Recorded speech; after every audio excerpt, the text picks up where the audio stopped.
แขก VIP แขก VIP มาแต่เช้าได้นี่ฮะเมื่อวานนี่ฮะอยู่ฮอดกันเลยเพิ่นได้กินโต๊ะจีนให้เขาอยู่บ่ได้นั่งเลยเป็นอย่างงานเต็มที่เนาะบัดนี้เพิ่นเมื่อแต่เว้น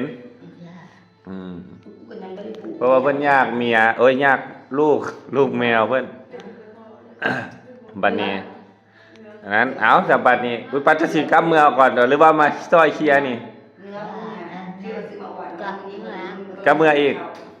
ดูแมวอ๋อเจ้ายังบ่ได้เกลือแมวเจ้ามาพี่ก่อนเจ้ามาหาแนวกินเมื่อเกลือแมวอ่ะเพราะมีไก่อยู่ทางหลังเอาเมื่อแล้วเจ้าจะมาซอยเรียกเด้อโอเคสั่นไปขอบคุณพี่ป้าหลายๆเด้อสองเพิ่นกันหน้าเด้อสองเพิ่น